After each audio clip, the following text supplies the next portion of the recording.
Good morning, good afternoon and good evening जो भी जिस समय ये लेक्चर देख रहा है। नाउ इससे पहले हमने कॉस्ट ऑफ कैपिटल के कई सारे 2-3 लेक्चर्स हमने देख लिए जिसमें हमने कवर किया कॉस्ट ऑफ डिबेंचर्स या डेट और cost of preference shares.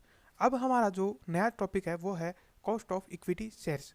Now जब भी हम बात करते हैं कि cost of equity share capital, इसे निकालने से पहले हमारे मन में ये आता है कि सर इसकी कॉस्ट निकाले कैसे, क्योंकि ये वो उनकी तरह नहीं है कि जहां हम एक फिक्स अमाउंट हर बार उन जो हमारे जो फंड प्रोवाइडर है उनको दे रहे हैं। इसमें ऐसा नहीं होता है, जबकि कॉस्ट ऑफ कैपिटल के अंदर या कॉस्ट ऑफ इक्विटी शेयर के अंदर हमें कुछ और मेथड्स के ऊपर फॉलो जो है जाना पड़ता है, कुछ और मेथड्स के ऊपर हमें निकलना पड़ता है। कैसे?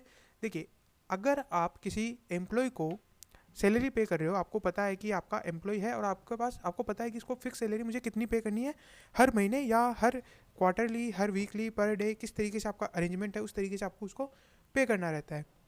लेकिन जब हम बात करें कि आप खुद अपने अंदर एम्प्लॉयमेंट में हो, तो फिर आपको क्या सैलरी पे की जाए इसका निर्धारण करना बहुत मुश्किल हो जाता है। यानी कि आपकी सैलरी क्या है, आपकी कॉस्ट क्या है उस कंपनी के लिए।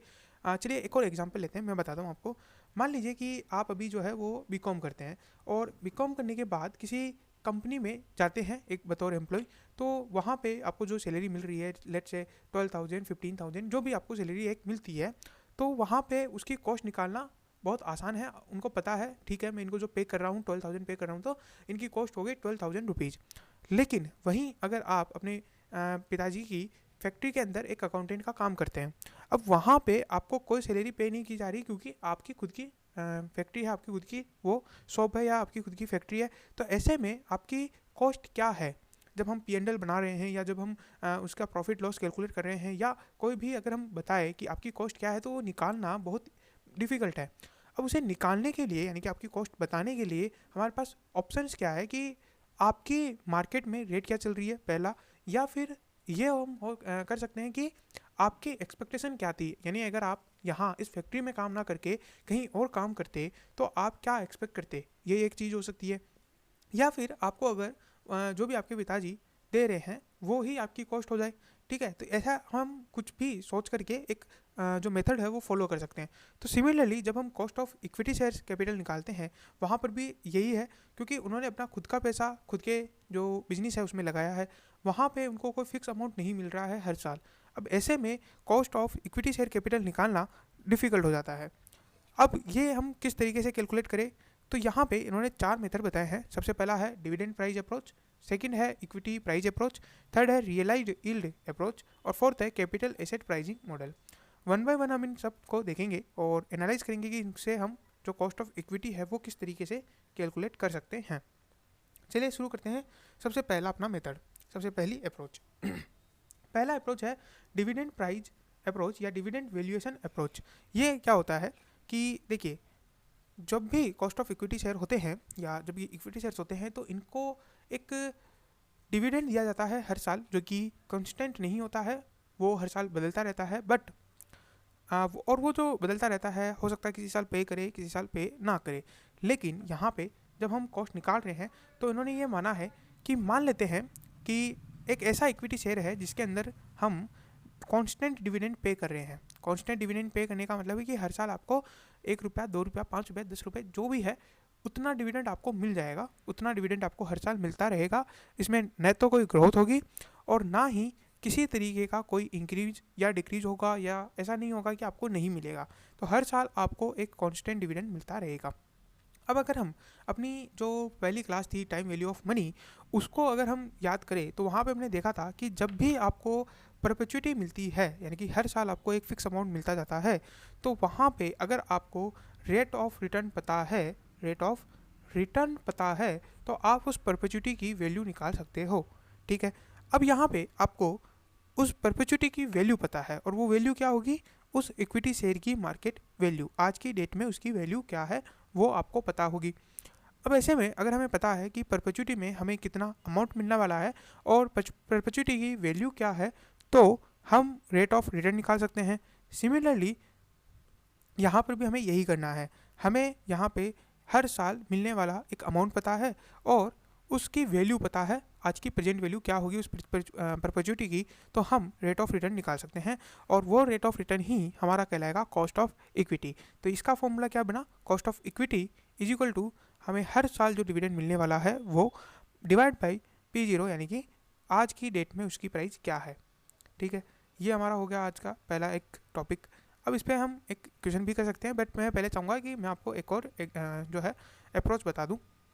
अब इस अप्रोच में क्या है कि देखिए, पिछले वाले में हमने माना था या हमने एक एज्यूम किया था, एजम्पशन ली थी कि जो डिविडेंड है वो हर साल कुछ भी इंक्रीज या डिक्रीज नहीं हो रहा है, कांस्टेंट है। लेकिन अब जो सेकंड अप्रोच है, या मैं डिविडेंड का ही जो अप्रोच है उसमें सेकंड जो हमारा अप्रोच है डिविडेंड अप्रोच के अंदर ही, उसमें यह बोला गया है कि हर साल आपके अंदर ग्रोथ हो रही है, लेकिन वो जो ग्रोथ है वो एक कांस्टेंट ग्रोथ है।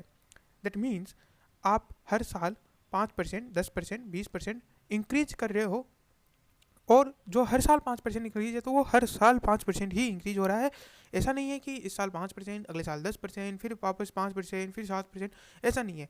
हर साल एक कांस्टेंट ग्रोथ से आप इंक्रीज कर रहे हो, हर साल आपकी जो ग्रोथ है वो कांस्टेंट है, डिविडेंड की जो ग्रोथ है वो कांस्टेंट है। अब ऐसे में अगर हम देखें तो ये हमारी वापस से परपेचुइटी विथ ग्रोथ का टाइम वैल्यू ऑफ मनी के अंदर अगर हम देखें तो वहाँ से ये लिंक हो जाता है कॉन्सेप्ट, और वहाँ से अगर हम लिंक करके इसका फॉर्मूला बनाए तो ये फॉर्मूला निकल के आता है cost of equity is equal to D1, यानी कि जो डिविडेंड देंगे हम अगली बार, डिवाइड बाई P0। तो यहाँ से हमें निकल के आएगा हमारी जो पिछला वाला फॉर्मूला था उससे जो हमारा रिटर्न निकल के आएगा, प्लस उसके अंदर हम G यानी कि ग्रोथ रेट को डिवाइड कर देंगे। क्योंकि जब हम वैल्यू ऑफ परपेचुइटी निकालते हैं, जब हम वैल्यू ऑफ परपेचुइटी निकालते हैं जिसमें आपका जो अमाउंट है, फिक्स अमाउंट जो आपको हर साल मिल रहा है, अगर वो ग्रोथ करना है तो वहाँ पे हम क्या करते थे, वहाँ पे rate of return minus growth rate को डिवाइड किया जाता था, किससे, जो आपका हर साल का अमाउंट था। ठीक है, यानी अगर आपको हर साल अमाउंट मिलना है 10 रुपये, और हर साल आपका जो रेट ऑफ रिटर्न है वो 10% है, और जो 10 रुपये आपको मिल रहे हैं वो ग्रोथ होंगे एट द रेट ऑफ 5%, तो आपको करना क्या रहता था, 10 divide by 10 rate of return minus 5, तो ये निकल के आता था 10 divide by 5% which is equals to 200। ठीक है, ये आपकी वैल्यू ऑफ निकल के आ जाती थी परपेचुइटी। अब अगर हमें यहाँ पे ग्रोथ रेट दी हुई है, हमें अगर 200 दिए हुए हैं, और हमें अगर हर साल का एक अमाउंट दिया हुआ है 10 रुपये जो कि ग्रोथ करेगा, तो हम रेट ऑफ रिटर्न निकाल सकते हैं, और उसी रेट ऑफ रिटर्न को हमने यहाँ पे फॉर्मूले में कन्वर्ट कर दिया। ठीक है, तो यहाँ पे ज़्यादा फॉर्मूले जो है वो टाइम वैल्यू ऑफ मनी से लिंक है, डिफ़िकल्टीज ज़्यादा आनी नहीं चाहिए आपको फॉर्मूले को याद करने में। उसके बाद जिस तरीके से हमने देखा था कि जो डिवेंचर्स है या डेट है या फिर प्रेफरेंस शेयर कैपिटल है, उनमें जिस तरीके से फ्लोटिंग कॉस्ट होती है, यानी कि जो इशू करने की कॉस्ट होती है, सिमिलरली जो इक्विटी शेयर्स है उनमें भी अपनी एक कॉस्ट होगी उनको इशू करने की।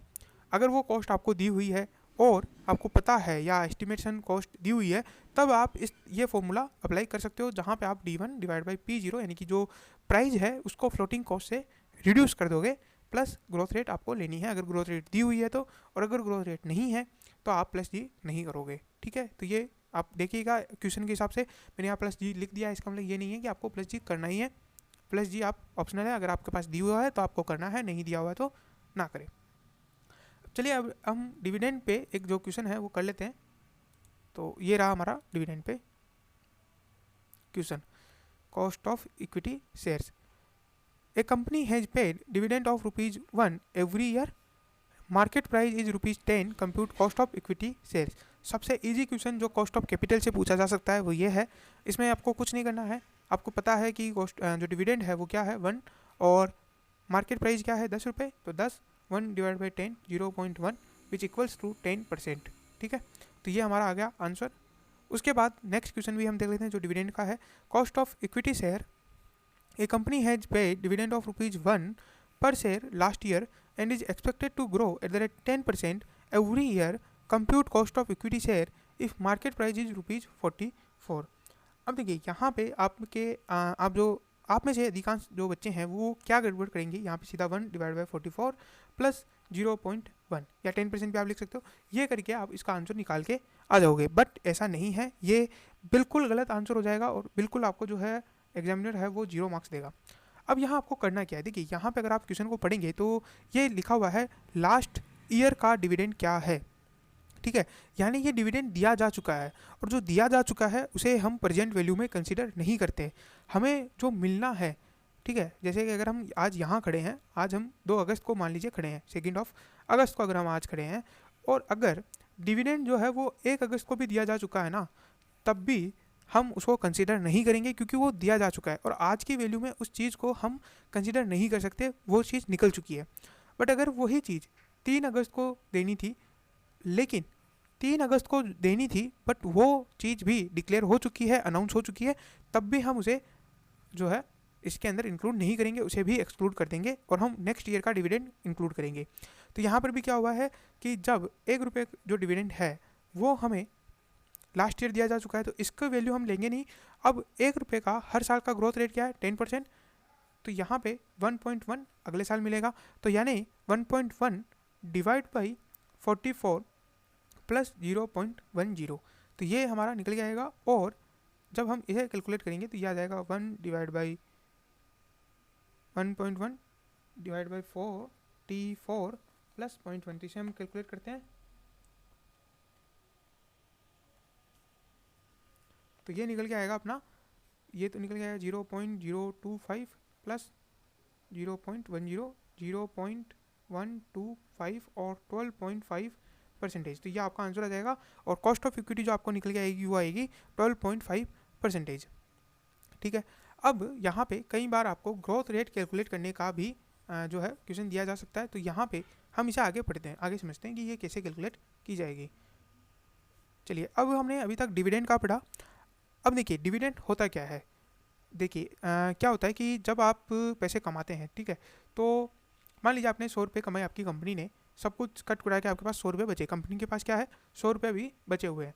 अब 100 रुपये में से कंपनी जो है हो सकता है 50 रुपीज़ डिविडेंड के दे, हो सकता है 0 दे, हो सकता है कुछ ना रखे, और कुछ रुपये अपने पास रख लेती है अपने आगे फ्यूचर के एक्सपेंडिचर को कवर अप करने के लिए और फ्यूचर में और ग्रोथ के ऑब्जेक्टिव को अचीव करने के लिए। तो ऐसे में देखिए अर्निंग क्या हुआ, जो आपकी 100 रुपये थी, टोटल अर्निंग जो आपकी थी, आपके पास बचा हुआ आपके पास जो टोटल आपका अमाउंट था, उसमें से कुछ पैसा आपने शेयर होल्डर्स को दे दिया और कुछ पैसा अपने पास रखा। तो अब तक हमने जो देखा था, जो कॉस्ट ऑफ कैपिटल कैलकुलेट कर रहे थे, हम इस 50 रुपये के बेसिस पे कैलकुलेट कर रहे थे, जो हमने डिविडेंड के रूप में शेयर होल्डर्स को दे दिया। अब सिमिलर कॉन्सेप्ट निकालते हैं कि देखिए यह कॉन्सेप्ट क्या कहता है, ये कॉन्सेप्ट ये कहता है कि अर्निंग यानी कि जो 100 रुपये है, ये कंप्लीट जो अमाउंट है ये बिलोंग करता है इक्विटी शेयर होल्डर्स को। तो यानी जब भी आपको कॉस्ट ऑफ इक्विटी निकालना है तब आपको इस 100 पे निकालना चाहिए, क्योंकि ये पूरा पैसा इक्विटी वालों को जाना चाहिए। ये पूरा पैसा जो बिलोंग करता है वो इक्विटी वालों को करता है, इस पर किसी भी और डिबेंचर होल्डर या प्रेफरेंस शेयर होल्डर का कोई भी राइट होता नहीं है। तो यहाँ पे आपको जो अमाउंट निकालना चाहिए वो निकालना चाहिए ऑन ₹100। तो अब तक हम जो 50 रुपये पे निकाल लेते, सेम प्रोसीजर आपको ₹100 पे निकालनी होगी, और इसका नाम बदल के कर दिया अर्निंग अप्रोच या price earning by price approach. अब यहाँ पे सिमिलरली अगर जो आपकी अर्निंग है वो कांस्टेंट है तो फॉर्मूला हो जाएगा E डिवाइड बाई P। उसके बाद अगर आपकी जो अर्निंग है वो ग्रोथ है, अगर उस अर्निंग में, तो अर्निंग की ग्रोथ आ जाएगी cost of equity is equal to earning divide by price plus growth rate include कर देंगे।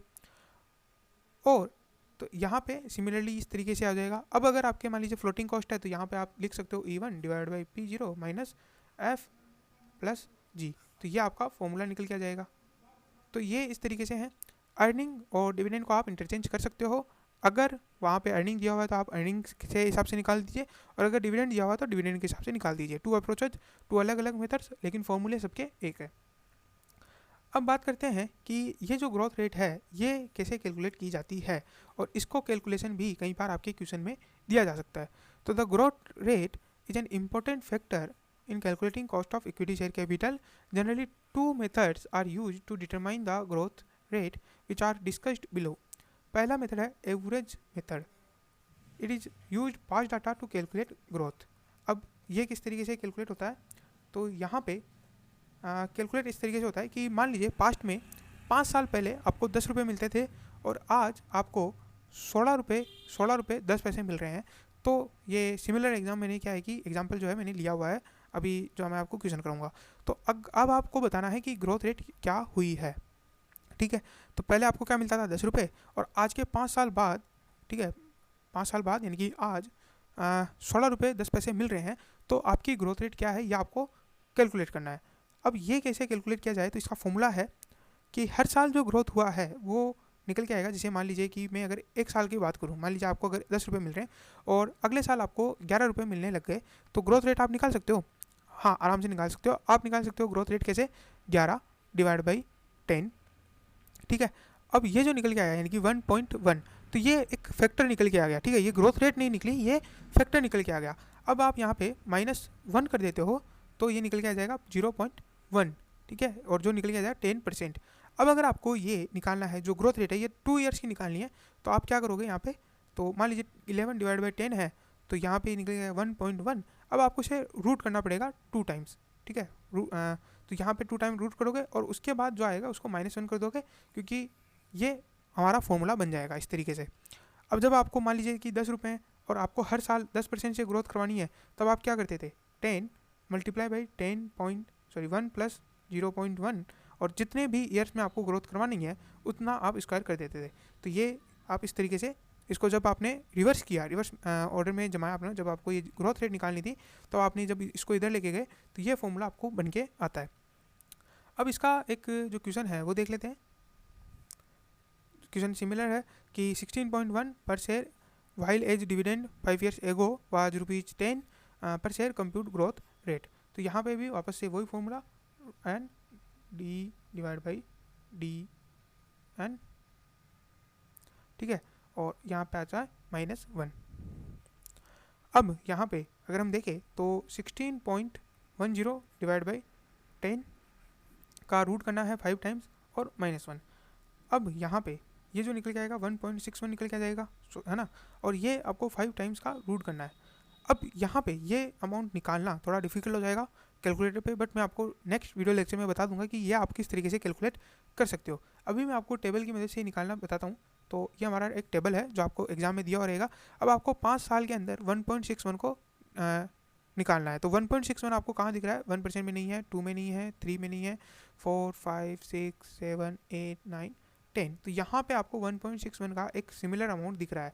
तो अब आपको पता चल गया होगा कि ग्रोथ रेट हमारी क्या है, 10% यहाँ पे ग्रोथ रेट निकल के आ जाएगी। चलिए उसके बाद बात करते हैं ग्रोथ रेट का एक और मॉडल, एक और formula, Jordan growth rate model.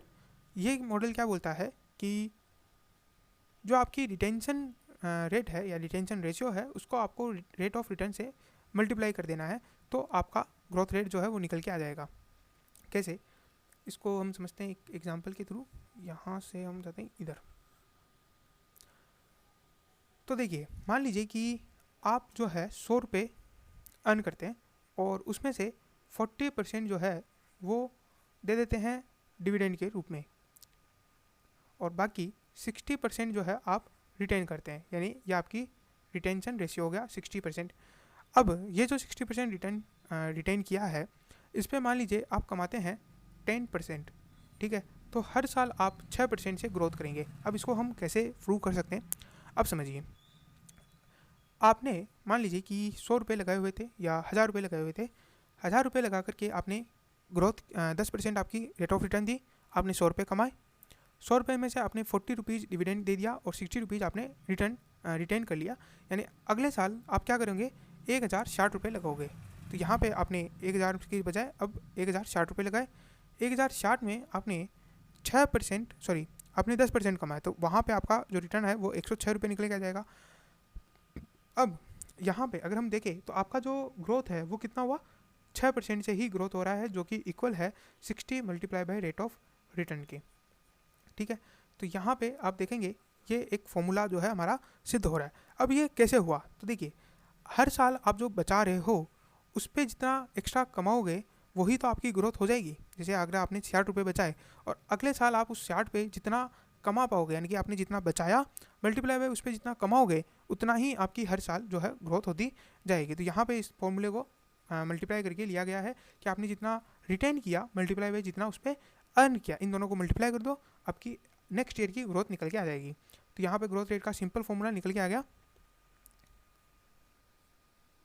क्या, growth rate is equal to B multiply by R. B is equal to retention ratio जो आपने रिटेन किया, और आर यानी कि आपकी जो रेट ऑफ रिटर्न है ऑन द फंड्स। तो इस तरीके से आप ग्रोथ रेट निकाल सकते हो।